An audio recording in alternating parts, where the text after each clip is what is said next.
Hello and welcome back to Coachify. आज हम discuss करने वाले हैं top 50 plus non technical important questions जो कि आपकी आने वाली exam cell operator cum technician trainee के लिए काफ़ी ज़्यादा इंपॉर्टेंट होने वाला है। इस सेशन में हम लोग आज कुछ इंपॉर्टेंट क्वेश्चंस को तो डिस्कस करेंगे ही करेंगे, साथ ही साथ आप लोगों के लिए कुछ इंपॉर्टेंट टेबल्स एंड चार्ट के माध्यम से हम एडिशनल इन्फॉर्मेशन को भी डिस्कस करेंगे। ये सेशन जो है आप लोगों की आपके एग्जामिनेशन से पहले ज़रूर देख कर जाना होगा, बिकॉज इसमें काफ़ी ज़्यादा इंपॉर्टेंट डेटा जो है वो मैंशनड है। ये सेशन को आपको कहीं पे भी स्किप नहीं करना है, बिकॉज अगर आप स्किप करते हो तो कुछ आप इंपॉर्टेंट इन्फॉर्मेशन को स्किप कर देते हो, इसलिए सेशन कंप्लीट एंड तक के देखना है। सो स्टार्ट करते हैं सेशन को। स्टार्ट करने से पहले अगर आप लोग static GK, history, polity, geography, general science related जो भी इंपॉर्टेंट इन्फॉर्मेशन चाहते हो या फिर कुछ इंपॉर्टेंट क्वेश्चंस पढ़ना चाहते हो तो आप लोगों के लिए एक सिंगल कॉम्प्रहेंसिव ई बुक है जिसमें सारी चीज़ें एक ही जगह पे आप लोगों के लिए अवेलेबल हो जाएगी। ये ई बुक अगर आप लोगों ने नहीं लिया होगा तो आप कोचिफाई के एप्लीकेशन से इसे ले सकते हो। इसमें आप लोगों को कॉन्साइज थ्योरी मिलेगी, वन लाइनर क्वेश्चंस मिलेंगे, एमसीक्यू बेस्ड क्वेश्चंस भी मिलेंगे। सो ये काफ़ी ज़्यादा इंपॉर्टेंट ई बुक है। अगर आप एक बार इसे लेते हो तो डेफिनेटली आप लोगों का काफ़ी सारा पोर्शन जो है एक ई बुक में ही कवर अप हो जाएगा और आप इजीली रिविजन कर सकते हो आपकी एग्जामिनेशन से पहले। सो अगर आप फ्लैट 40 का कूपन कोड अप्लाई करते हो तो आपको 40% का जो है वो डिस्काउंट मिल जाएगा। ठीक है, सो ये ई बुक मैंने आप लोगों के लिए सजेस्ट किया अगर आप कुछ जनरल अवेयरनेस का static portion, history, polity, geography, general science related cover up करना चाहते हो तो। अब बात आती है करंट अफेयर की। सो करंट अफेयर के लिए मैंने कुछ सेशंस भी आप लोगों के लिए प्रोवाइड किए, जिसका लिंक आप लोगों को मैं डिस्क्रिप्शन बॉक्स में दे दूंगी, जिसमें आप सितंबर से लेकर दिसंबर तक के सारे सेशन को देख सकते हो। बट अगर आप लोगों को ई बुक चाहिए for revision, so E book जो है वो 3 तरीके से अवेलेबल है। सिर्फ दिसंबर मंथ का करंट अफेयर चाहिए तो 7 रुपीज़ में अवेलेबल है। 3 महीने का चाहिए सितंबर, अक्टूबर, नवंबर का तो 10 रुपीज़ में अवेलेबल है। एंड इन सारे मंथ का चाहिए सितंबर टू दिसंबर तो 15 रुपीज़ में अवेलेबल है। जो भी आपके लिए कन्वीनियंट है आप परचेस कर सकते हो। सो आप लोगों को अगेन ये भी कोचिफाई के एप्लीकेशन में मिल जाएगा। करंट अफेयर को पढ़ना उतना ही इंपॉर्टेंट है जितना हम बाकी सारे टॉपिक्स को डिस्कस करते हैं, क्योंकि एग्जामिनेशन में करंट अफेयर 20 क्वेश्चंस भी पूछे जाते हैं। सो यहाँ पे आपका दिसंबर तक का प्रिपेयर हो जाएगा एंड आप लोगों को जनवरी का भी फर्स्ट वीक का प्रिपेयर करना होगा। तो जनवरी का भी आप बिफोर योर एग्जामिनेशन एक बार गो थ्रू कर लीजिए, क्योंकि ऐसा भी हो सकता है कि आपको जनवरी बेस्ड करंट अफेयर के क्वेश्चंस भी देखने मिल सकते हैं। ठीक है, मैं ट्राई करूँगी कि आप लोगों को एक जनवरी का सेशन जो है मैं प्रोवाइड करूँ, अदरवाइज आप लोगों को दिसंबर तक का तो पढ़ना ही है। सो ये था जनरल अवेयरनेस का, जो कि मैंने आप लोगों को बताया कि जनरल अवेयरनेस के क्वेश्चंस भी आपके स्टैटिक बेस भी क्लियर हो जाएंगे वो एक ई बुक के माध्यम से, एंड कुछ करंट अफेयर के जो सेशंस के फॉर्म में भी एंड ई बुक के फॉर्म में आप जैसा चाहते हो दोनों भी आप लोगों के लिए अवेलेबल है। आपको जैसा कन्वीनियंट लगता है आप कर सकते हो। ठीक है, सो ये हो जाएगा जनरल अवेयरनेस का। सो अब हम देखते हैं हमारे कुछ इंपॉर्टेंट क्वेश्चन और स्टार्ट करते हैं हमारे सेशन को और देखते हैं आज का हमारा सबसे पहला क्वेश्चन। सो आज का हमारा सबसे पहला क्वेश्चन होगा, the headquarter of the World Trade Organization is located at. Answer हो जाएगा इसका ऑप्शन सी, जेनेवा, स्विट्जरलैंड में जो है वर्ल्ड ट्रेड ऑर्गेनाइजेशन का हेडक्वार्टर है। सो ऑप्शन सी जो है इसका करेक्ट आंसर हो जाएगा। काफ़ी बार एग्जामिनेशन में इंटरनेशनल ऑर्गेनाइजेशन और उसका हेडक्वार्टर पूछा जाता है, एंड ये जो चार्ट है इसमें हमने जो भी इंपॉर्टेंट इंटरनेशनल ऑर्गेनाइजेशन है उसके सारे हेडक्वार्टर आप लोगों के लिए यहाँ पे मैंने दिए हुए हैं। तो आप लोगों को इस ऑर्गेनाइजेशन के हेडक्वार्टर्स को ध्यान में रखना है। अगर आप ईयर ऑफ एस्टैब्लिशमेंट भी ध्यान में रखते हो तो बहुत अच्छी बात है। सो ये कंप्लीट इंपॉर्टेंट चार्ट है जो कि आपको ध्यान में रखना है। इसमें सारी इंपॉर्टेंट ऑर्गेनाइजेशन को कवर अप किया है। बढ़ते हैं आगे। नेक्स्ट क्वेश्चन होगा, Durand Cup is related to which of the following sport.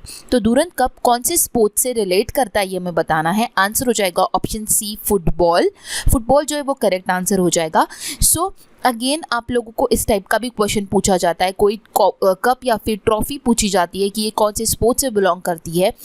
So next slide में इसलिए मैंने अगेन जो भी इंपॉर्टेंट है काफ़ी बार पूछे गए, जैसे कि ड्यूली ट्रॉफी पूछा गया है, ईरानी कप पूछा जाता है, संतोष ट्रॉफी काफ़ी बार एग्जामिनेशन में पूछा गया सवाल है। सो ये सारे जो कप एंड ट्रॉफीज है इंपॉर्टेंट वन है जो कि आपको ध्यान में रखना होगा, एंड इसे कब फाउंड किया गया था ये भी मैंने आप लोगों के लिए दिया हुआ है, सो आप वो भी ध्यान में रख सकते हो। नेक्स्ट क्वेश्चन होगा, which instrument is used to measure the humidity in the atmosphere. So इनमें से कौन सा इंस्ट्रूमेंट है जो कि एटमॉस्फेयर की ह्यूमिडिटी को मेजर करता है, तो उसे बोला जाता है हाइग्रोमीटर। ऑप्शन ए इसका करेक्ट आंसर हो जाएगा। हाइग्रोमीटर से जो है एटमॉस्फेयर का जो ह्यूमिडिटी है वो मेजर किया जाता है। सो इस टाइप का क्वेश्चन भी आप लोगों को एग्जामिनेशन में देखने मिलेगा। सो नेक्स्ट स्लाइड में जो है कुछ साइंटिफिक इंस्ट्रूमेंट्स जो है वो गिवन है एंड उसका क्या यूज़ है वो भी आप लोगों के लिए दिया हुआ है, तो आप ये ध्यान में रख सकते हो, काफ़ी इंपॉर्टेंट है। इसमें जो भी कवर अप किए हैं इसके अलावा और भी जो कुछ इंपॉर्टेंट साइंटिफिक इंस्ट्रूमेंट्स है वो आप अगर इंडियन जीके की बुक परचेस करते हो तो आपको उसमें काफ़ी सारी इन्फॉर्मेशन मिल जाएगी। उसमें मैंने मैक्सिमम कवर अप करने की कोशिश की है, जो भी एग्जामिनेशन में पूछे जाते हैं वो सारे। सो ये था अबाउट साइंटिफिक इंस्ट्रूमेंट। बढ़ते हैं आगे। नेक्स्ट क्वेश्चन होगा, in December 21 which of the following has been awarded the Golden Peacock Environment Management Award for 2021। So 2021 का Golden Peacock Environment Management Award जो है वो किसे दिया गया? आंसर हो जाएगा option B, SAIL. So SAIL क्या होता है? Steel Authority of India Limited, इसे जो है 2021 का Golden Peacock Environment Management Award दिया गया है। इसे फाउंड किया गया था 19 जनवरी 1954 में, जिसका हेडक्वार्टर जो है वो न्यू दिल्ली में है। नेक्स्ट क्वेश्चन है, which chemical is use as food preservative? इनमें से कौन सा केमिकल है जिसे फूड प्रिजर्वेटिव से यूज किया जाता है as a food preservative? So answer हो जाएगा ऑप्शन ए, सोडियम बेंजोएट। इसे जो है as a food preservative use किया जाता है। सो ऑप्शन ए जो है हमारा करेक्ट आंसर हो जाएगा। सोडियम बेंजोएट जो है वो वाइडली यूज़ किया जाता है फॉर प्रिजर्वेटिव। बहुत सारे फूड्स में, सॉफ्ट ड्रिंक्स में उसे डाला जाता है जिससे उनकी शेल्फ लाइफ जो है वो बढ़ती है। सो ऑप्शन ए इसका करेक्ट आंसर हो जाएगा। नेक्स्ट क्वेश्चन है, the 11th schedule of Indian constitution is related to? Answer हो जाएगा option D, power, authority and responsibility of panchayat. So 11th schedule जो है वो power, authority and responsibility of panchayat के लिए रिलेट करता है। आप लोगों को यहाँ पे शॉर्ट फॉर्म दिया हुआ है, टीयर्स ऑफ ओल्ड पीएम। इससे आप ध्यान में रख सकते हो सारे के सारे 12 शेड्यूल्स। आप पी से देख सकते हो, पी से आता है पंचायत। सो पंचायत से रिलेटेड जो भी पावर, अथॉरिटी एंड रिस्पॉन्सिबिलिटी है वो 11th शेड्यूल में आता है। एंड 12th शेड्यूल में क्या आता है? Same related to municipalities. Okay, इसके अलावा मैंने आप लोगों के लिए ये दिया हुआ है, अगर आप इसके फुल फॉर्म्स ध्यान में रखोगे। इसी तरह अगर क्वेश्चन पूछा गया आपको कि 4th शेड्यूल में क्या है, 3rd शेड्यूल में क्या है, तो आप ये सेंटेंस के माध्यम से आप ध्यान में रख सकते हो। ठीक है, नेक्स्ट स्लाइड में जो है वो कंप्लीट डिटेल चार्ट आप लोगों के लिए दिया हुआ है, जो कि आप लोगों को इंडियन जीके की बुक अगर आपने ली होंगी तो आप लोगों को उसमें सेम चार्ट दिखा होगा। इस चार्ट में मैंने डिटेल में दिया हुआ है कि जो शेड्यूल है 1st to 12th शेड्यूल, इनमें क्या क्या दिया हुआ है। ठीक है, सो आपके लिए काफ़ी ज़्यादा इंपॉर्टेंट है, काफ़ी बार शेड्यूल से भी क्वेश्चन पूछा जाता है। ठीक है, बढ़ते आगे। नेक्स्ट क्वेश्चन होगा, the union cabinet in December 21 took the decision to raise the legal age of marriage for women from 18 to which year? So December 21 में जो है legal age of marriage women की 18 हुआ करती थी, अब वो चेंज करके जो बढ़ा दी गई है वो कर दी गई है 21 ईयर। सो ऑप्शन डी इसका करेक्ट आंसर हो जाएगा। सो अब जो विमेन की लीगल एज है मैरिज की वो है 21 years. Okay, so option D correct answer हो जाएगा। नेक्स्ट क्वेश्चन है, the minimum age for a person to seek election to vice president is dash? So vice president के इलेक्शन में खड़े होने के लिए उस पर्सन का मिनिमम एज कितना होना चाहिए? आंसर हो जाएगा ऑप्शन डी 35 ईयर्स। इस टाइप का क्वेश्चन काफ़ी सारे एग्जामिनेशन में देखने मिलता है। हमें कुछ भी पूछा जाता है, वो वाइस प्रेसिडेंट हो, प्रेसिडेंट हो, गवर्नर हो, एमपी लोकसभा हो, एमपी राज्यसभा हो, कुछ भी चीज़ें हमें पूछी जाती है। सो ये जो चार्ट है इसमें सारी चीज़ें मेंशन है कि जो भी इंपॉर्टेंट गवर्नमेंट पोस्ट है उसके लिए मिनिमम एज लिमिट कितनी होनी चाहिए। सो आप कॉम्बिनेशन के फॉर्म में ध्यान में रख सकते हो। काफ़ी बार आप लोगों ने अगर मेरे सेशंस प्रीवियसली देखे होंगे तो मैं इस टाइप का क्वेश्चन ऑलवेज कवर अप करवाती हूँ। एंड मैंने आप लोगों को कहा है कि कॉम्बिनेशन में अगर आप ध्यान में रखोगे तो आपको ईजिली ध्यान में रहेगा। जैसे कि president, vice president and governor, इन तीनों के लिए 35 ईयर्स का एज लिमिट जो है वो मिनिमम होता है। देन बात आती है एमपी लोकसभा का, ठीक है, एंड एमएलए, इसके लिए 25 ईयर्स होनी इंपॉर्टेंट है। देन एमपी राज्यसभा का एंड एमएलसी के लिए 30 ईयर्स, ठीक है। उसके बाद supreme court and member of union commission के लिए 65 ईयर्स, ठीक है। बट सुप्रीम कोर्ट की ये अपर एज लिमिट बताई हुई है, ठीक है, ये आपको ध्यान में रखना होगा। अगेन हाई कोर्ट की अपर age limit and state commission की अपर एज लिमिट कितनी है, वो है 62 ईयर्स। देन पंचायत के लिए मिनिमम एज है 21 एंड म्युनिसिपैलिटी के भी 21 ईयर्स है, ठीक है। सो ये आपको ध्यान में रखना काफ़ी इंपॉर्टेंट है, काफ़ी बार एग्जामिनेशन में पूछा गया सवाल है। नेक्स्ट क्वेश्चन होगा what is grey revolution in India associated with. So grey revolution India में किससे एसोसिएटेड है, किससे रिलेटेड है? आंसर हो जाएगा फर्टिलाइजर्स। ऑप्शन ए जो है इसका करेक्ट आंसर हो जाएगा। ठीक है, मोस्टली रिवॉल्यूशन में ऐसा होता है कि जिस प्रोजेक्ट या फिर जिस फील्ड से हमें रिवॉल्यूशन पूछा जाता है, अगर उसी से रिलेटेड आपको कलर जो है वो ध्यान में रखना होता है। मोस्ट ऑफ द टाइम अगर आप इस चार्ट को देखते हो तो आपको नजर आएगा। ठीक है, agriculture is equals to green revolution, then milk and dairy product related to white revolution, fish and aqua related to blue revolution. तो आप इसी के माध्यम से, कलर के माध्यम से आप उस फील्ड का रिवॉल्यूशन ध्यान में रख सकते हो। ओके, बढ़ते हैं आगे। नेक्स्ट क्वेश्चन होगा cytomorphology is the science that studies dash. So cytomorphology जो है ये किसके स्टडीज को कहा जाता है? आंसर हो जाएगा सेल स्ट्रक्चर। ऑप्शन सी जो है इसका करेक्ट आंसर हो जाएगा।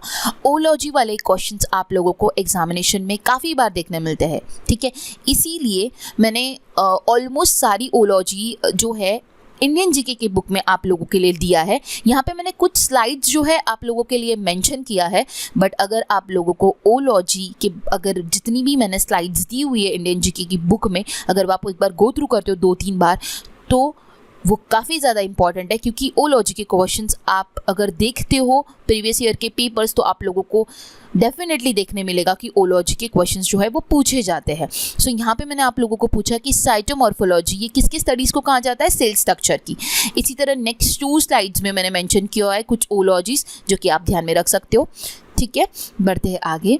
नेक्स्ट क्वेश्चन होगा हमारा 49th parallel is a boundary line between which countries. So 49th parallel जो है ये बाउंड्री लाइन ये कौन से 2 कंट्रीज की है? आंसर हो जाएगा option A USA and Canada. So option A जो है इसका करेक्ट आंसर हो जाएगा। काफ़ी बार इंपॉर्टेंट बाउंड्री लाइंस भी पूछी जाती है। सो 49th पैरेलल जो है वो यूएसए एंड कनाडा की बाउंड्री लाइन है। दैन रेडक्लिफ लाइन जो है वो इंडिया पाकिस्तान की है। दुरंद लाइन जो है वो पाकिस्तान एंड अफगानिस्तान की लाइन को कहा जाता है। मैकमोहन लाइन जो है वो इंडिया एंड चाइना की लाइन को कहा जाता है। एंड 24th पैरेलल जो है वो इंडिया एंड पाकिस्तान की लाइन को कहा जाता है।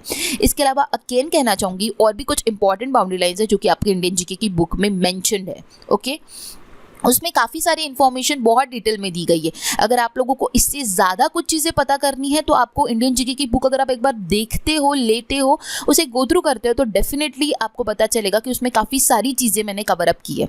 ओके, बढ़ते हैं आगे। नेक्स्ट क्वेश्चन होगा in December 21 which state launch SAAY scheme aimed at nurturing young sport talent in Maoist hit districts. So answer हो जाएगा option C Jharkhand. So Jharkhand ने ये स्कीम को लॉन्च किया है, साय स्कीम, जिसका फुल फॉर्म है sport action toward harnessing aspiration of youth. So इसका फुल फॉर्म भी पूछा जाता है, काफ़ी पूछा जा सकता है, काफ़ी ज़्यादा इंपॉर्टेंट है, तो आपको इसका फुल फॉर्म भी ध्यान में रखना है। एंड ये स्कीम को कौन से डिस्ट्रिक्ट ने लॉन्च किया ये भी ध्यान में रखना होगा। सो ऑप्शन सी झारखंड जो है इस क्वेश्चन का करेक्ट आंसर होगा। झारखंड के जो सीएम है हेमंत सोरेन, उन्होंने इस स्कीम को जो है लॉन्च किया है।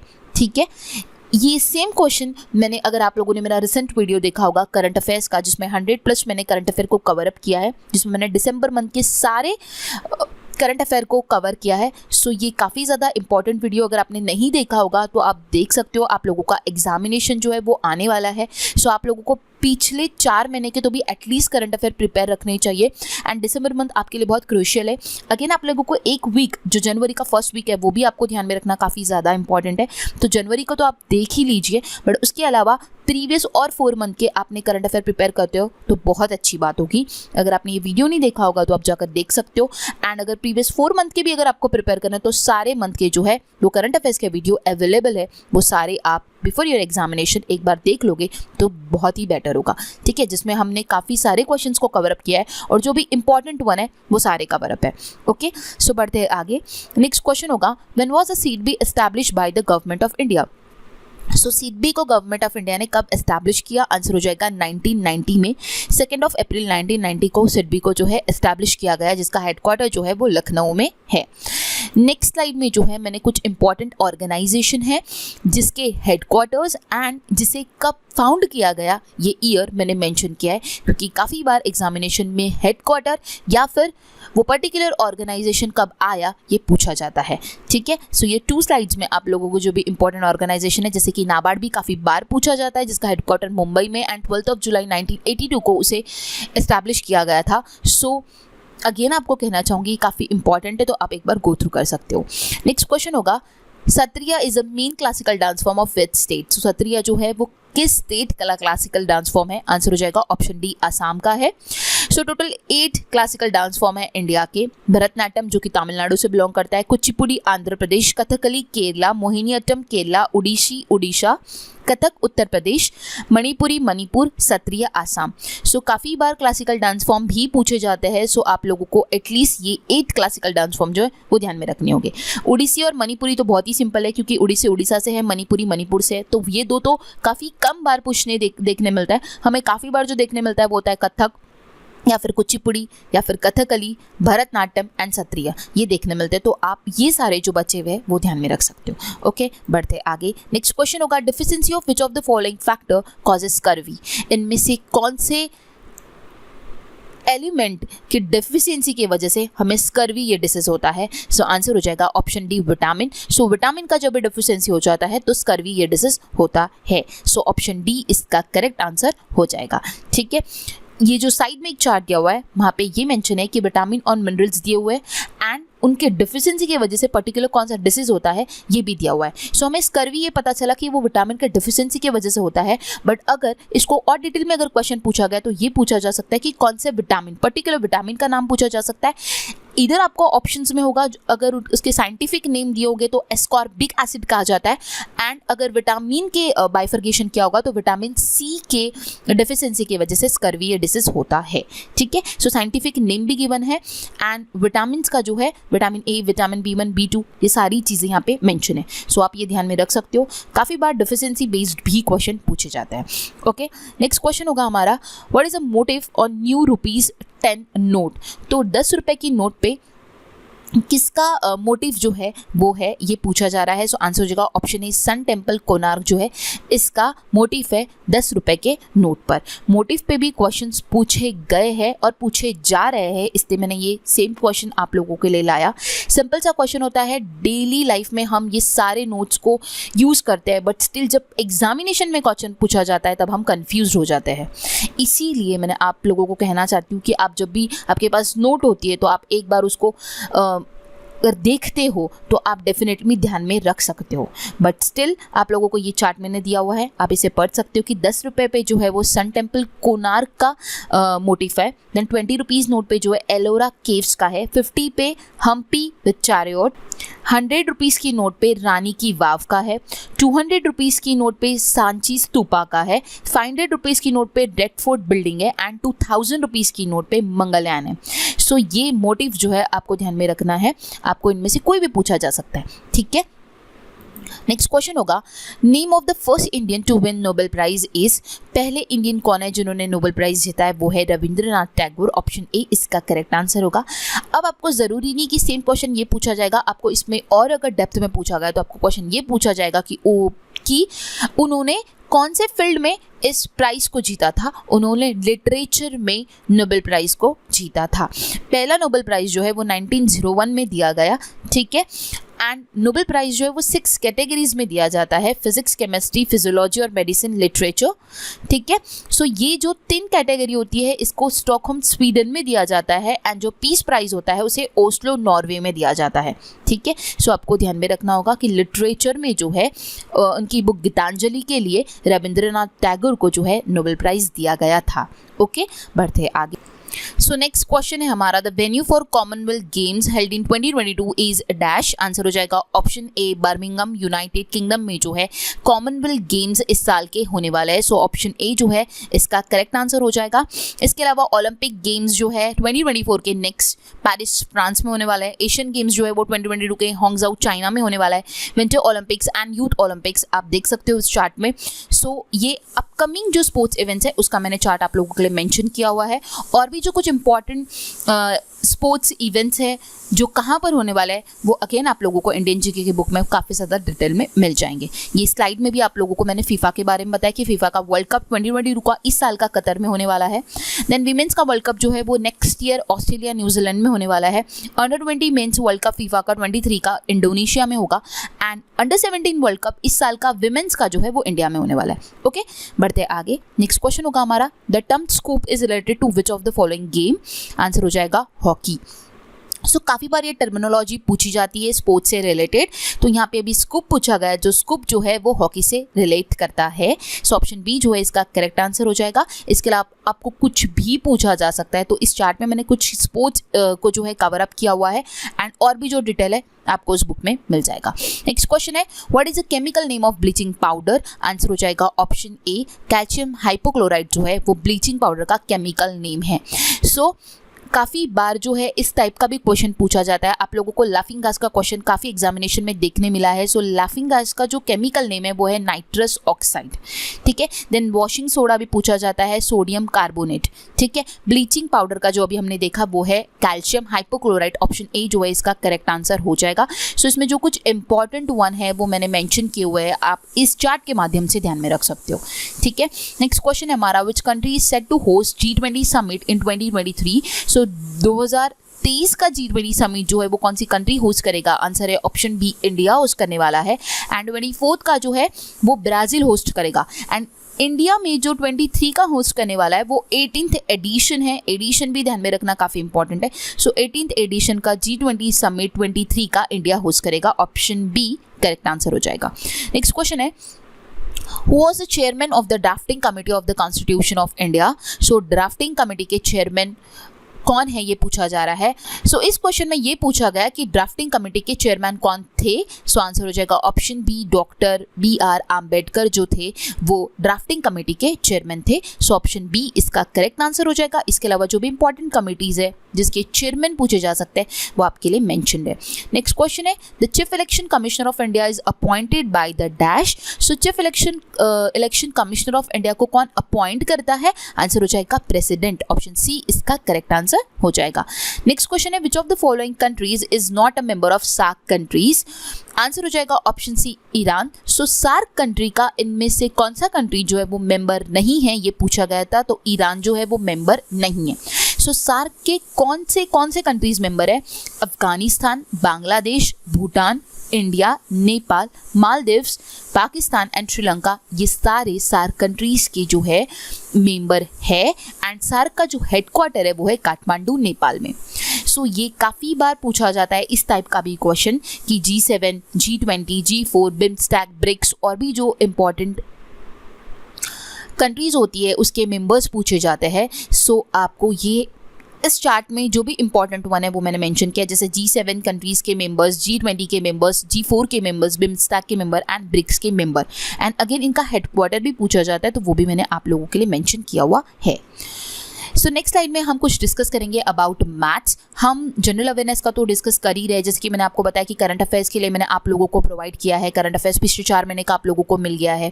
देन कुछ जनरल अवेयरनेस के क्वेश्चंस मैंने आप लोगों के साथ आज डिस्कस किए। एंड कुछ और अगर आपको हिस्ट्री, ज्योग्राफी, पॉलिटी चाहिए तो अगेन आपको मैंने रिकमेंड किया कि आपको हमारी इंडियन जीके की बुक को गो थ्रू करना होगा। What about maths? मैथ्स भी आप लोगों को इस एग्जामिनेशन में पूछा जाने वाला है। सो अगर आप लोगों के मैथ्स के कॉन्सेप्ट क्लियर नहीं होंगे एंड मैथ्स के आप कुछ क्वेश्चंस प्रिपेयर करना चाहते हो, सो आप लोगों के लिए एक मैथ्स की मैराथन का जो है सेशन अवेलेबल है सबसे पहले यूट्यूब पे। अगर आप वो फ्री देखना चाहते हो तो आप वो सेशन को गो थ्रू कर सकते हो। डिस्क्रिप्शन बॉक्स में पर्टिकुलर जो जितने भी टॉपिक्स मैंने इस सेशन में कवर अप किए उनका सबका मैंने पर्टिकुलर जो टाइमिंग है वो मेंशन किया हुआ है। सो आप जिस भी चैप्टर का देखना चाहते हो उस टाइमिंग पे जाकर आप वो वीडियो देख सकते हो। अगर आप लोगों को इसका ई बुक चाहिए, इस कंप्लीट मैथ्स की मैराथन का ई बुक चाहिए तो आप लोगों को कोचिफाई के एप्लीकेशन में इसका ई बुक मिल जाएगा। अदरवाइज आपको स्टडी करना है, आपको आपके कॉन्सेप्ट क्लियर करने हैं तो आप यूट्यूब पे जाकर मैं इस सेशन का लिंक जो है इस सेशन के डिस्क्रिप्शन बॉक्स में आप लोगों को प्रोवाइड कर दूंगी।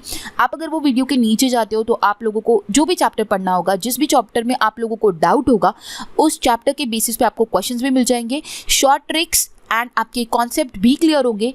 एंड जो कुछ इसी वे से किस तरह क्वेश्चंस को सॉल्व करना है वो सारी टेक्निक्स मैंने इस सेशन में आप लोगों के लिए मेंशन की हुई है। सो मैथ्स के लिए आप इस सेशन को या फिर इस ई बुक को गो थ्रू कर सकते हो। ई बुक अगर आप लोगों को चाहिए तो आप एप्लीकेशन से ले सकते हो। सिर्फ और सिर्फ 30 रुपीज़ का है, जिसमें काफ़ी सारा डेटा आप लोगों के लिए दिया हुआ है, काफ़ी सारा।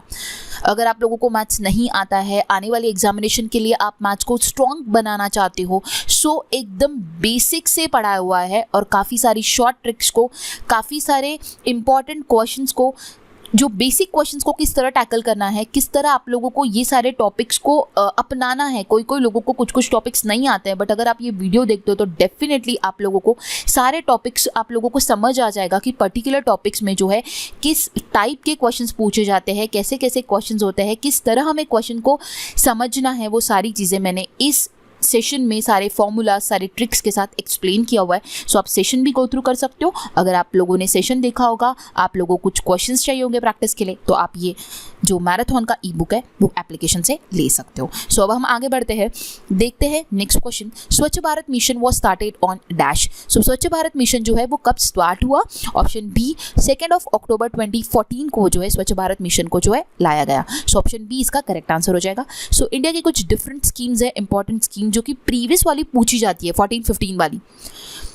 सो वही मैंने यहाँ पे इस चार्ट में मेंशन की है, जो कि एग्जामिनेशन बहुत बार स्किल इंडिया मिशन पूछा जाता है, मेक इन इंडिया कब आया ये पूछा जाता है, स्वच्छ भारत मिशन कब आया ये पूछा जाता है, ठीक है, अटल पेंशन योजना कब आई ये पूछा जाता है। तो यहाँ पे जो है मैंने इस चार्ट में जो भी 14, 15 और 16 की इंपॉर्टेंट स्कीम्स थी वो मैंने यहाँ पे मेंशन की है, उसकी डेट्स पूछी जाती है। सो डेट्स यहाँ पे मेंशन है आप लोगों के लिए, आप ध्यान में रख सकते हो। सो बढ़ते आगे, नेक्स्ट क्वेश्चन होगा हमारा, the supersonic jet planes fly in which of the following layer of earth atmosphere.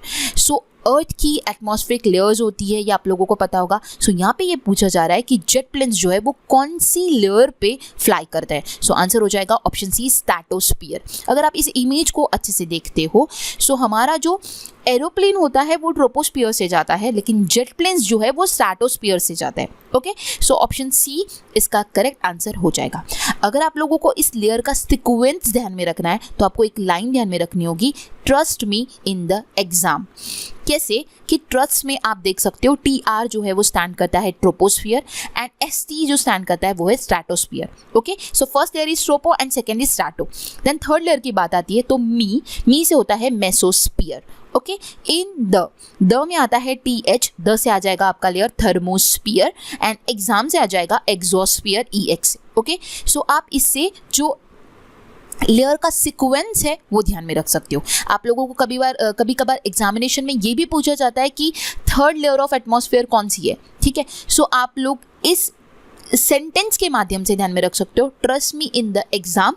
फिर आप उसके एब्रीवेशन से, मतलब आपका जो शॉर्ट फॉर्म है उससे आप कंक्लूड करके आप इस क्वेश्चन का आंसर मार्क कर सकते हो। सो आपको trust me in the exam का ये जो लाइन है ये ध्यान में रखना होगा। अकॉर्डिंगली आप लोगों को डेफिनेटली जो है वो लेयर जो है वो याद आ जाएगी, ठीक है। सो बढ़ते हैं आगे, नेक्स्ट क्वेश्चन होगा हमारा, which article of Indian constitution provide for equal opportunity for all the citizen in public employment. So Indian constitution का ऐसा कौन सा आर्टिकल है जिसमें इक्वल अपॉर्चुनिटी प्रोवाइड की गई है सारे सिटीजन्स को इन पब्लिक एम्प्लॉयमेंट? आंसर हो जाएगा आर्टिकल 16, ऑप्शन ए जो है करेक्ट आंसर हो जाएगा। नेक्स्ट क्वेश्चन है, the method of impeachment of president of India is adopted from the constitution of dash. Answer हो जाएगा option B USA। So impeachment of the president of India, ये जो method है ये कौन से कॉन्स्टिट्यूशन से, कौन से कंट्री की कॉन्स्टिट्यूशन से इसे अडॉप्ट किया है?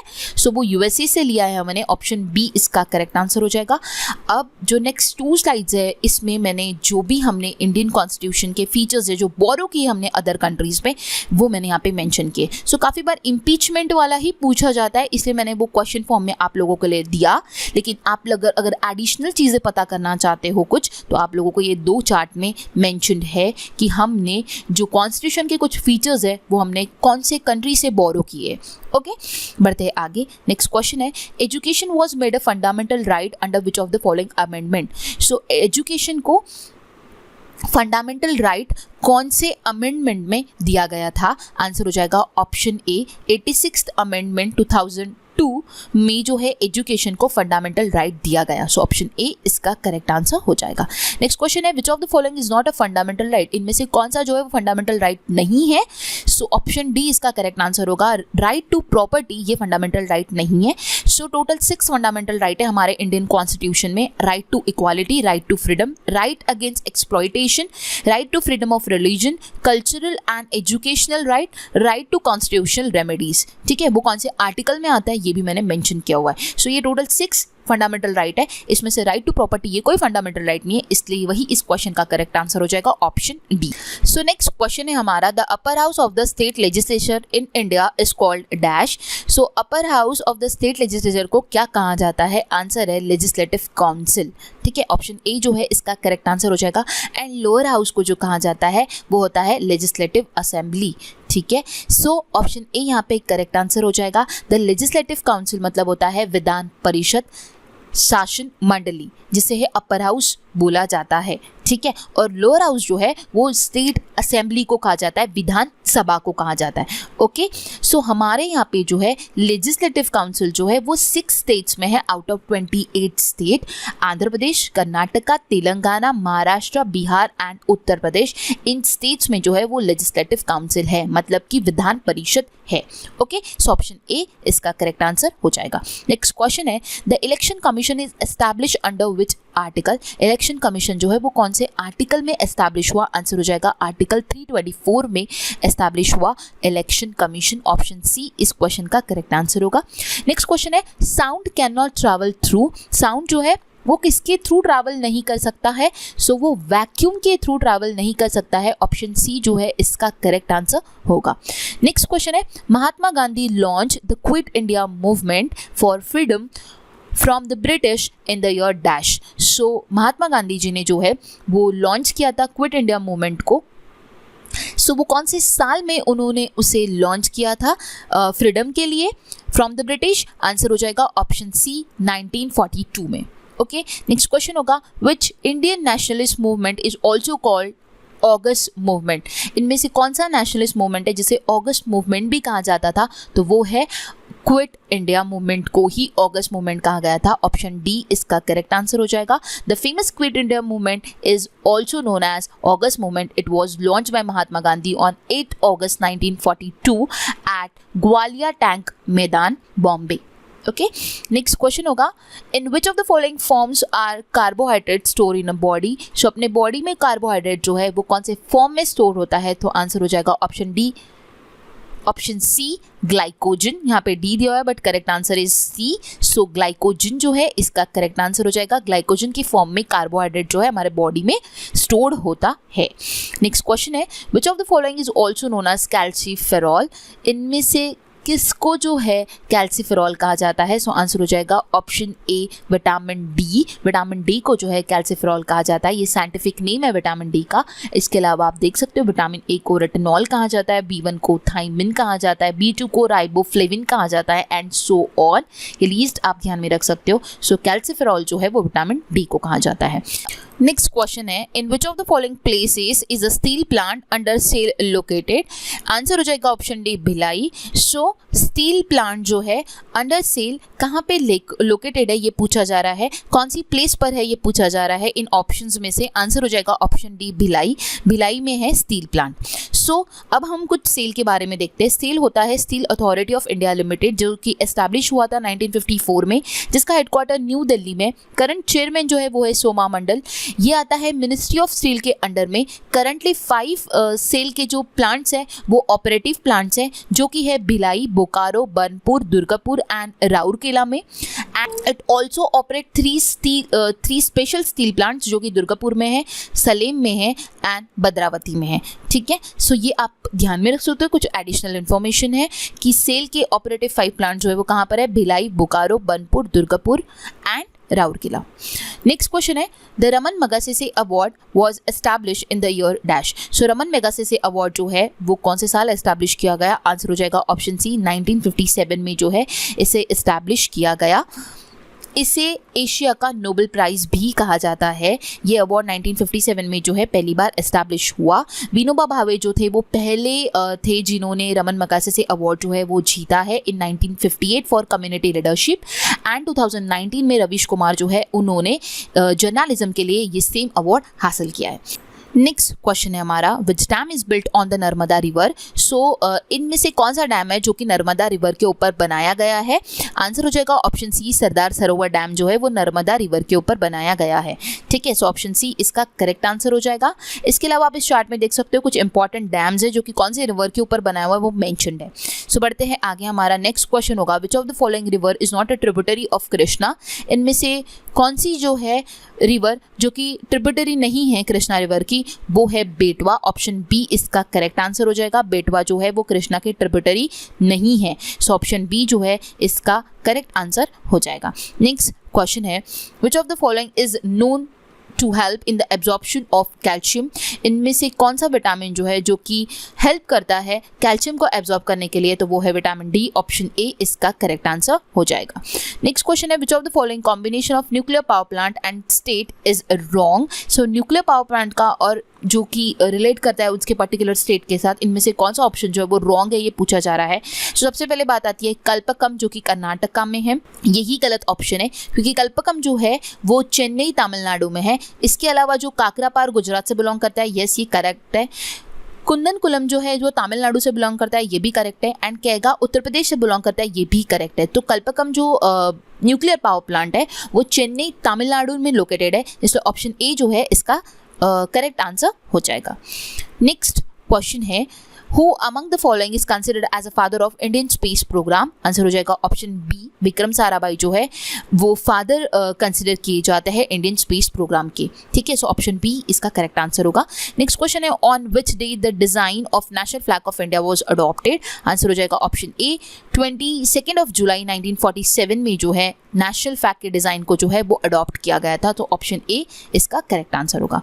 नेक्स्ट क्वेश्चन है, vice president of India addresses his resignation letter to whom. So vice president of India जो है अपना रेजिग्नेशन लेटर जो है वो किसे देता है? आंसर हो जाएगा option D, president of India को वो देता है, सो ऑप्शन डी इसका करेक्ट आंसर होगा।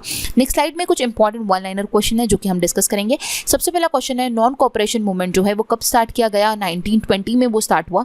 In which year first nuclear test of India happen. So कौन से साल में पहला न्यूक्लियर टेस्ट इंडिया में हैपन हुआ? तो वो हुआ 18 मई 1974 में। When was the Gandhi Irwin pact sanction. So Gandhi Irwin pact जो है वो 1931 में सैंक्शन हुआ। Asian football cup in 2020 will be held in. So Asian football 2023 के जो कप है वो चाइना में हेल्ड होने वाला है। नेक्स्ट है 1857 रिवॉल्ट जो है वो कहाँ पर हुआ? वो हुआ मेरठ में।